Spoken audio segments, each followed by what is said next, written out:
Good morning. I'm Charles Powell, the director of the Elcano Royal Institute, and I'm here today with Charles Grant, who is director of the Centre for European Reform and also the author of the best biography of Jacques Delors, Inside the House That Jacques Built. Thank you for joining us, Charles. And the first question I wanted to ask you is about Delors and his legacy. You are probably one of the people who've spent most time trying to understand Delors and what made him tick, his vision for Europe, how he achieved a remarkable number of achievements and goals, how he fulfilled many of his dreams. How would you sum up his legacy? What did Delors leave us? Well, Delors left us the single European market, and he left us the Single European Act, which was the constitutional change to allow the market to be introduced with more majority voting.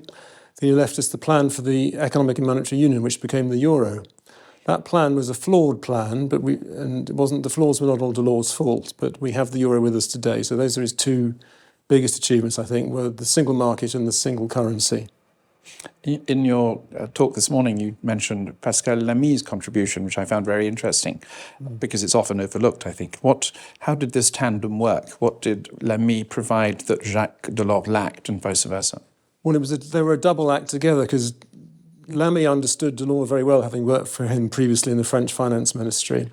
So Lamy understood that Delors was good at strategy, communications and negotiation, but not very good at administration and being tough with people. So Lamy designed a system so that Delors did the strategy, the communications and the negotiation, and being tough with people, kicking ass, as the Americans say, and just making sure the machine ran smoothly was Lamy's job, and they were a very powerful combination. Also, they complement each other in terms of their personalities. Delors was quite moody, got very emotional, rather an up-and-down person. Lamy was very solid and dependable and stayed calm, even-keeled. So they complement each other very well. And I think Delors would not have achieved half of what he achieved without Lamy's support and friendship. Mm-hmm. You mentioned earlier that Delors was lucky in a way because the constellation of European leaders who were in power at the time was a very favourable one, even Mrs. Thatcher, perhaps. Yes, European and indeed American leaders, because when the key issues like German unification came up and the single currency and all those, George Bush in Washington was extremely helpful as well. But Delors was lucky because there was González in Spain, Thatcher in London, who initially was quite pro-European, Kohl in Germany, Mitterrand in France, Andreotti and Craxi in Italy, Lubbers in the Netherlands, Martens in Belgium, and the leaders were generally favourable to European integration. The European economy was doing quite well. The European leaders were experienced people who understood the need to integrate a bit further. So Delors had a very favourable set of circumstances with which to push forward his plans. He was extremely lucky, but all politicians require luck. Mm-hmm. What was his biggest failure or his biggest frustration? The goal, what was it, the project that he never managed to succeed in? Well, I think he was very frustrated with the so-called political union part of the Maastricht Treaty. The Maastricht Treaty had two bits, monetary union and political union. Mm-hmm. Monetary union happened as planned eventually. We got the euro launched in 1999 with some flaws that have been more or less corrected now. But the other half of the treaty was political union, which was, he wanted a much more integrated system for making EU foreign policy, with the Commission playing a large role. And that didn't really happen the way he wanted it to happen, because when the Maastricht Treaty was born, there was the so-called pillar structure with foreign policy and justice and home affairs being with separate institutional arrangements, with the member states having a bigger role and the Commission a lesser role. He was very unhappy about that and got in a very bad mood and threw a lot of hissy fits about it, but he lost that argument. I think that the truth was that the member states were ready to create the monetary union, but not ready to create a more integrated foreign policy machinery. I mean, he was, in the long run, of course, he was right. The EU does need to be more effective at making foreign policy, but he was a bit premature with his wishes at that time, and he got very angry and frustrated. I think in the last few years of his tenure as Commission President, the last 2 or 3 years, he was a bit overmighty, a bit overconfident, and he fell out with the member states quite badly. But he'd already achieved an awful lot in the first 7 or 8 years. Mm-hmm. Can I bring you now back to the EU as it exists in 2024? You've been following European integration for decades. What are your main fears for the European project today? When you look forward, when you look back at its achievements as well, of course, and how we've dealt with COVID, how we've begun to deal with Russia's invasion of Ukraine, what sort of structural fears do you have for the EU's future? Two fears, really. One of them is economic. One of the reasons why Delors got momentum behind the single market was because everyone was aware that Europe was falling behind the United States and indeed Japan at that time in the 1980s. And we have the same problem today. The European economy is growing much more slowly than the US economy and the Chinese economy. Europe's share of world GDP is diminishing. It doesn't produce tech startups like the US does. It doesn't produce a good venture capital market like the US does.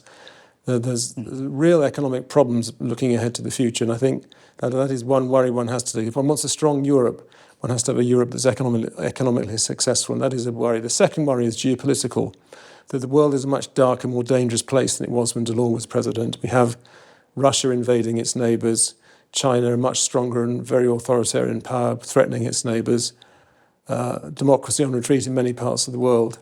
And is the EU capable of being a geopolitical actor? Mrs. von der Leyen, Delors' successor as Commission President, rightly says we need a geopolitical EU. And I think she's right, but are the member states willing to give that role to the Brussels institutions as opposed to their own national governments? It's not clear that they will. I think there's some steps in the right direction happening. More is happening at the level of European defence. The EU itself is doing a bit more in defence than it used to, complementing NATO, not rivaling NATO. So I think some steps are being taken. Mrs. von der Leyen is giving some steering in the right direction. But my two worries are economic performance and ability to respond geopolitically by becoming a more effective and coherent actor in foreign and defence policy. People often talk about a deficit in European leadership. I remember I shared a panel with you, I think it was at Bled, and you made a very good point about Macron.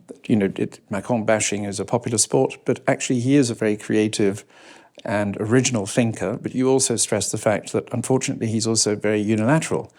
What do you think of Macron's contribution during the last couple of years to the debate about Europe, but also the implementation of those ideas?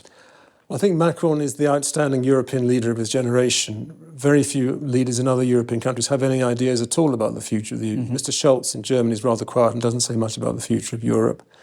Mrs. von der Leyen in Brussels does have some ideas and is the most effective Commission President since Jacques Delors, probably. But amongst the heads of government, it's really just Macron. But I'm frustrated with Macron because he's a very brilliant, gifted man with lots of ideas, a lot of very perspicacious analysis of what's wrong with the world, what's wrong with Europe, and what Europe needs to do to be more effective. But he's not a very good diplomat.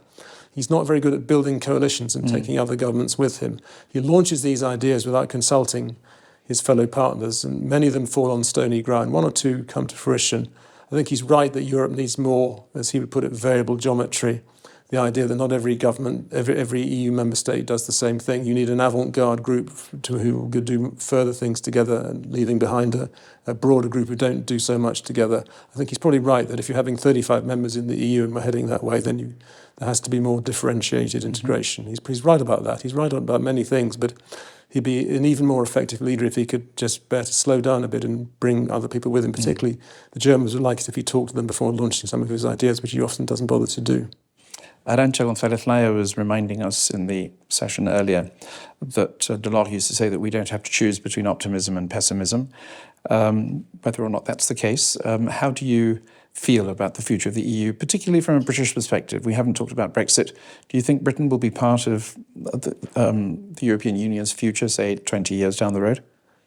I don't think Britain will rejoin the EU in the next 20 years, but I think Britain will develop a much closer relationship with the EU because the current relationship, which is based on the so-called trade and cooperation agreement, is not very good for the British economy.